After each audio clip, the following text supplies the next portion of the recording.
Hey yo, what's up everyone? It's your boy CrispPurpose back at it again with the Knowledge Gems of War Tower of Doom video for you guys. Now in this one, we're going to be changing things up a little bit for the videos going forward. So starting off for this one, we're going to be showcasing the Tower of Doom team that I think is one of the best teams for using for this red Tower of Doom. Then secondly, we're going to be following up with a team for the Underspire. One of the best teams that you could possibly use for the Underspire. You will see it right after this one. And then following up for that, we're going to be doing a team for the holiday event, right? That's the spring event.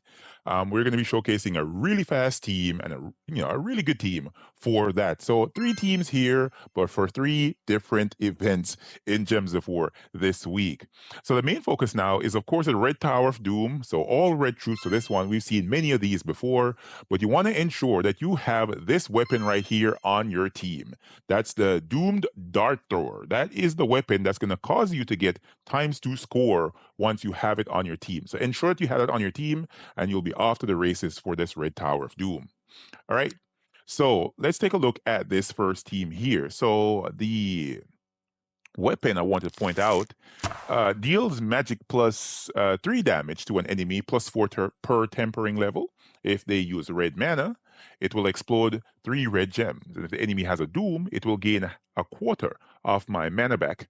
The weapon also has chaotic, rusty, striking, flaming, and doomed fire in the weapon upgrades. This typing of doomed weapons, the bows, they've not been really good, to be honest. I hope that the next set of doomed weapons will be much better because a lot of these have been just like complete waste of time for weapons, man. Just complete dead content. So I hope that things will change.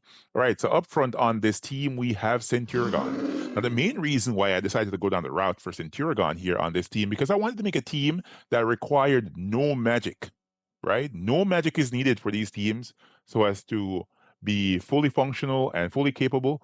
All that's needed is maybe a little bit of armor, and that's about it. Because Centurion has his spell Dark Skies.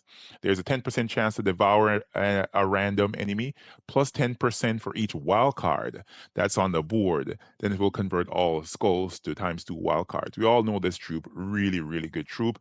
Then another famous troop is on the team, which is Tesla. Tesla is going to be up front on the team in the second slot, I should say, dealing true damage, true scatter damage, boosted by all ally and enemy armor. We all know that this is simply the best troop for a red focused event. So if you're talking about Tower of Doom, if you're talking about any game mode that requires you to use a particular color for troops, and this is available, use this. You will be fine because this thing scales to the heavens, right? There's no troop out there that has the 1,000 HP whatsoever. Tesla's gonna kill that thing in 2 shots, regardless, right? So just keep that in mind when you have this girl right here. She is amazing for almost every single game mode. Then we have the Katori King on this team. The reason why I went with this troop right here. This gives a 50% mana start to Tesla, and I haven't showcased it. At least I don't remember. I did a video with it by itself, but not specifically for like a Tower of Doom or something like that. So this is the reason why I'm deciding to do this, right? So the Katori King also has a decent spell, the Wild Swipe spell, dealing magic plus 5 damage to 3 random enemies. Then it will create 3 to 6 times 3 wild cards. And those wild cards will give you a lot of mana, man. It's amazing. And of course, the troop also has a skull damage reduction, and it gives all centaurs a 50% mana start. As you guys can see on the left here, I have the Potion of Enchantment set, Potion of Explosion, Potion of Rejuvenation, and the Potion of Armor. That's as far as I went for this event. I think that the guild is full now, so we should be able to carry out this event and get all the way to all the rewards, you know what I mean, and get everything in for every single player. Let's take a look at the banner here. So the banner on this one is the Meteor banner from the Sin of Mirage faction. I think I pronounced that properly. Sin of Mirage. Kingdom, I should say. It's a +2 on red, +1 on brown, and we're minusing purple because obviously we have no troops that use purple mana. As you guys can see on this as well, we are using the Sunspear hero class. The main reason we're using Sunspear is, of course, for the Heatwave final trait. That's it. That's the most that's important. We also have the Root Trap set, and Fire Starter, and the Gift of Fire, Firebringer. Those are okay, but the main reason here is for the heat wave, right? That is the main reason. All right, so let's hop into this fight right here for this red Tower of Doom. So we're gonna do about 2 fights or so in the Tower of Doom. Then I'm going to be following up with the teams for the Underspire. So whichever troop gets spell ready first, that's what you cast. Then you just do that. Right? Really easy, man. This is just plain old easy. Just to mention as well, I don't even have a magic metal set here or an or anything like that. All I have set is armor, right? Three medals of guard, and that's it for this team. That's it. That's all you need. And I will not need to change this. I don't need to use a gem dragon or a cosmic dragon or a celestial dragon. This does fine, right? Just really does the job, man. You guys know how Tesla is, and Centurion is amazing as well. He does really, really good in these events. Um, scales really well. So that's the main reason why it's set like this. As you guys can see, what was the unlock on that one? That was room number 5. Floor 8, room number 5 is the unlock. Should I write that down? Cam, can you write that down for me? Tower of Doom, floor number 8, room number 5 is the unlock. And yeah, let's complete the final fight here for the Doomed Room. And then we're going to move on to the Underspire and showcase that team. And once I get a copy as well of the new holiday troop, I will be making a team with that sucker. It looks pretty interesting. It's a more slow moving paced troop based on what it does, but of course, I think that it could be good regardless. All right, so yeah, let's take a look at that team once again. So Centurion at the top of the team, followed by Tesla, dealing her true scatter damage. Then the Katori King, and at the back of the team, the Doomed Dart Thrower. You guys want to ensure that you have this on the team. So this is my team, my recommendation for you guys for this Red Tower of Doom. The team for the Underspire is going to be following up right after this. So this is my team recommendation for the Underspire. So the Burning Pride weapon from Pridelands is going to be at the top of this team. Of course, you know the Underspire is set up now. You have to use weapons from that kingdom and troops from that kingdom exclusively. So this is going to be at the top of the team, exploding magic +1 red gems and granting a random status effect to all Raksha allies, then summon a Raksha troop. I'm using it with the Sunspear hero class. You don't have to use it with Sunspear. You can use it with another class. But I'm starting it off with Sunspear. I might change it up as I continue. So the most that's important here, of course, is the Heat Wave and the Root Trap, along with the Fire Starter and Gift of Fire for, and Firebringer as well. Then I have Indrajit. Indrajit is an easily acquired troop from the Underworld. This is a Daemon Raksha with a 16 mana cost, not on the higher side for a legendary troop, and it uses red mana, so that's really, really good. It also gets a boost off of red gems on the board along with purple gems, and it bypasses Submerge because it hits 4 random enemies. I have 2 copies of Indrajit on this team. Then First Claw Mahes is going to be on this team as well. This troop right here is able to give mana without touching the board to allies because it has the Roar of Kings spell. It will eliminate magic +1 attack and armor from the first 2 enemies, boosted by my attack. So the stronger this troop is in its attack, the more attack and armor it will eliminate from the first 2 enemies. It also gives 3 to 8 mana to all other allies. The troop also gains more attack when you match red gems with the final trait Royal Fire. It has skull damage reduction as well, but it doesn't matter because it's in the back of the team. The banner on this one is the Lantern banner here from Shintang. So this is a +2 on yellow, +1 on red. They were minus in green. Obviously, no troops that use green mana on the team.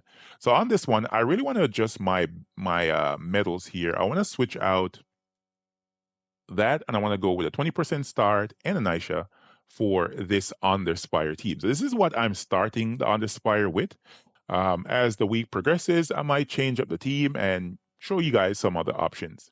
All right, so let's hop into this fight, man. This is the first, actually the second fight for the Underspire because I had to test out the team first off.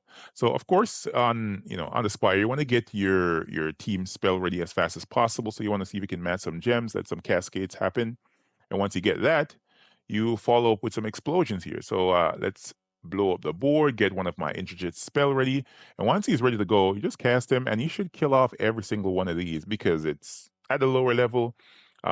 He will progress, pretty far into this event because, of course, it is a troop that hits four random enemies, and you have two copies. So you should be able to go pretty far with this. Let's showcase one more team right here. And then we're going to move on to the special holiday event, the spring holiday event, I should say.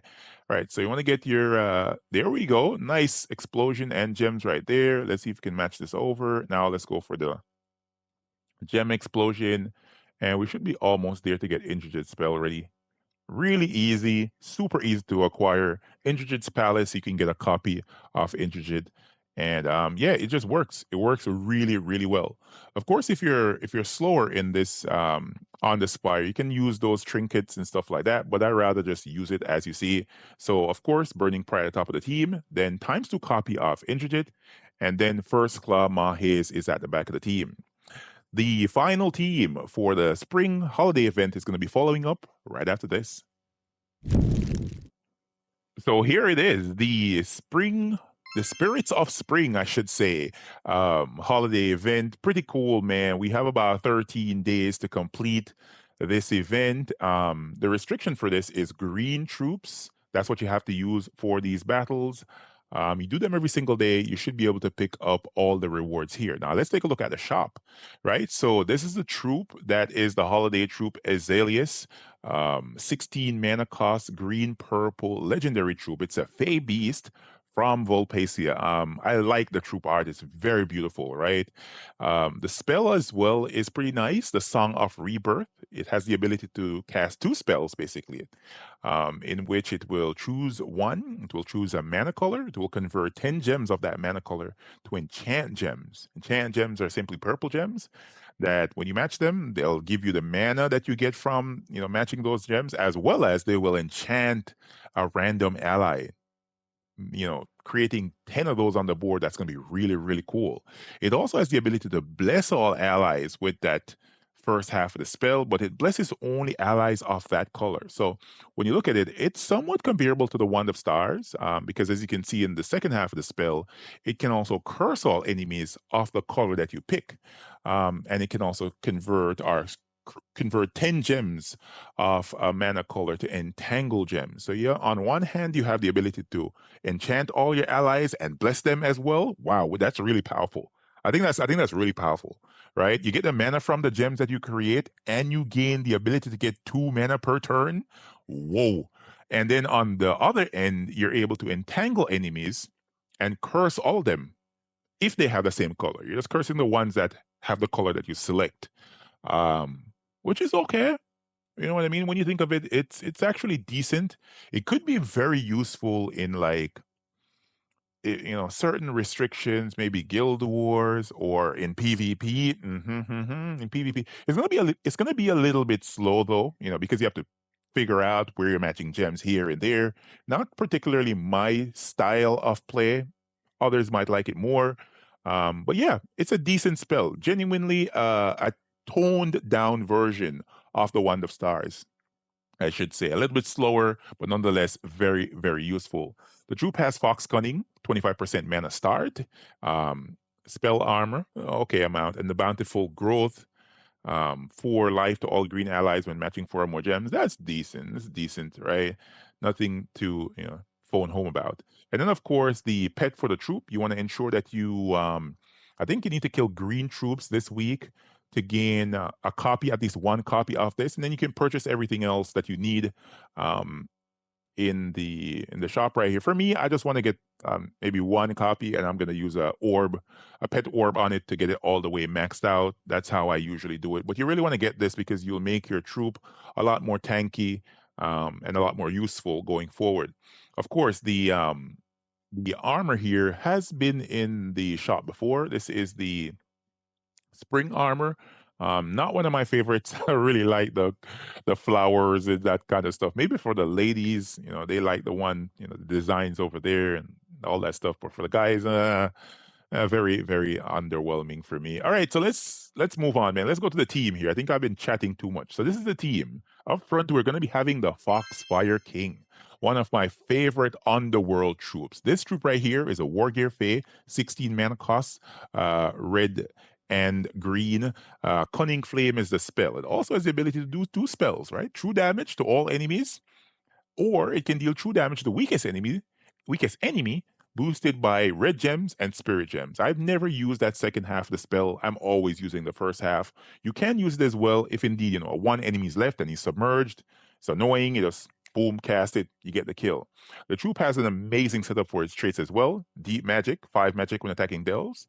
Fox cunning, 25% mana start. And of course, the Foxfire final trait, 50% chance to inflict Fear Fire on a random enemy when matching red gems. 2 copies will ensure that majority of times I'm going to be Fear Firing the entire enemy team. So this will be very good. Then, of course, the Wonder Stars is going to be on the team. You can rotate the Wonder Stars wherever you want to here. If you want to put it in the first slot or in the third slot, like I have it, it's up to you. Do whatever you see fit.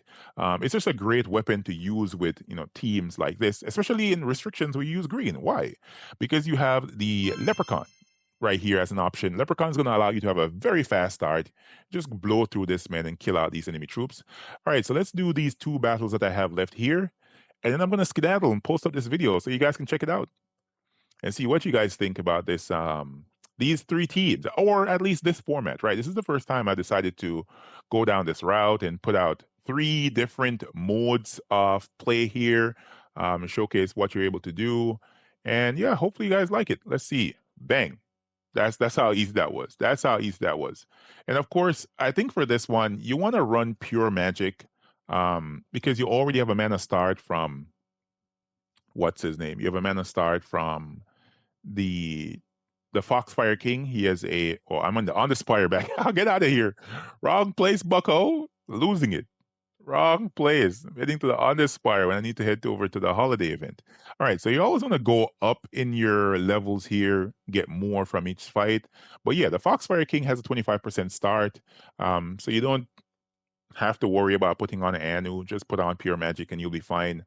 Um, and of course, the Wand of Stars uses every single mana color, so it's very very easy to get spell already, even if you put it in the third slot. You can put it in the first slot if you want to, but third is the place for me because I want to get one of my Foxfire King spell ready before doing anything else. All right, guys. So yeah, that is the teams. Those are the teams, I should say. 3 teams for you. One for the Tower of Doom, one for the Underspire, and the other for the spring holiday event. Hopefully, you guys and gals found this video helpful and informative. If you did, remember to hit the like button, comment to let me know what you guys think. And of course, share your views to me on the new holiday troop. What do you guys think of it? Do you guys like the troop? Is it enough of a comparable, spell style to the Wonder Stars? Or you think that this might be a little bit stronger than the Wonder Stars? I think that in some ways it's a little bit stronger than the Wonder Stars because it gives mana passively every turn after you cast that first half of the spell. And it has a curse entangle, which I think only one troop has a curse entangle right now in the game, and it can only curse one troop at a time, while this can curse all the enemy team if they have that particular mana color. So yeah, let me know what you guys think. There's a lot of things happening this week in Gems of War, and I want to get your opinion on those. All right, guys, catch y'all next one. Peace.